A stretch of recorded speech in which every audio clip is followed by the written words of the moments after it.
India का sports में world stage पर अच्छा परफॉर्म करना और रेसलिंग का ना होना इम्पॉसिबल है। ओलंपिक्स की अगर बात करें तो सबसे ज्यादा इंडिविजुअल मेडल्स अगर इंडिया ने किसी स्पोर्ट में जीते हैं तो वो कुश्ती यानी पहलवानी यानी रेसलिंग ही है। रियो ओलंपिक्स 2020 में 2 में से 1 मेडल इंडिया को रेसलिंग में ही मिला था, जो कि इस साल काफी चर्चा में रही रेसलर महिला पहलवान साक्षी मलिक ने जीता था।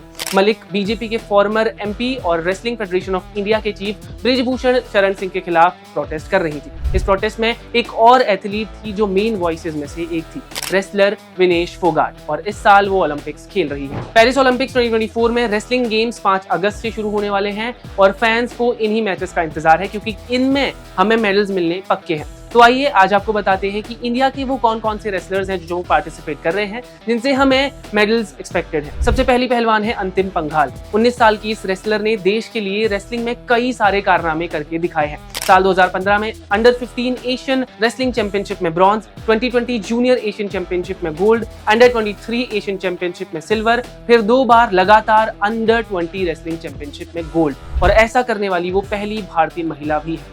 तो इन रिकॉर्ड्स के साथ जाहिर सी बात है कि अंतिम ओलंपिक्स में कुछ कमाल करके जरूर दिखाएंगी। 22 साल की रेसलर अंशु मलिक भी रेसलिंग में इंडिया को मेडल दिला सकती है। अंशु मलिक ने टोक्यो से अपना ओलंपिक डेब्यू किया था और तब वो पहले ही राउंड में बाहर हो गई थी, लेकिन तब से लेकर अब तक काफी सारे इंटरनेशनल मुकाबलों में अंशु मलिक ने काफी अच्छा परफॉर्म किया है। फिर आती है विनेश फोगाट। विनेश इंडिया की one of the finest women wrestlers हैं जिन्होंने रिकॉर्ड 3 बार कॉमनवेल्थ गोल्ड मेडल जीता है, 2 बार वर्ल्ड चैंपियनशिप ब्रॉन्ज और 1 एशियन गेम्स गोल्ड। विनेश के लिए एक और खास बात है कि वो तीसरी बार ओलंपिक्स में इंडिया को रिप्रेजेंट कर रही है। रियो ओलंपिक्स से विनेश ने अपना ओलंपिक डेब्यू किया था जहां वो क्वार्टर फाइनल तक पहुंच पाई थी, लेकिन इंजरी के चलते बाहर हो गई थी। सबसे शॉकिंग रही टोक्यो ओलंपिक्स 2020 की हार, क्योंकि तब विनेश वर्ल्ड नंबर 1 थी और किसी को नहीं लगा था कि वो हार भी सकती है। खैर, इस बार विनेश को पिछली 2 हारों का ही नहीं बल्कि उन लोगों का भी जवाब देना है जिन्होंने एक प्रोटेस्ट के चलते उनको और उनके जैसे कई रेसलर्स को खत्म रेसलर कह दिया था। फिर आती है निशा दहिया। 2014 में निशा ने अंडर 16 एशियन गेम्स में ब्रॉन्ज मेडल जीता, वर्ल्ड अंडर 23 में ब्रॉन्ज और एशियन गेम्स में सिल्वर मेडल जीतकर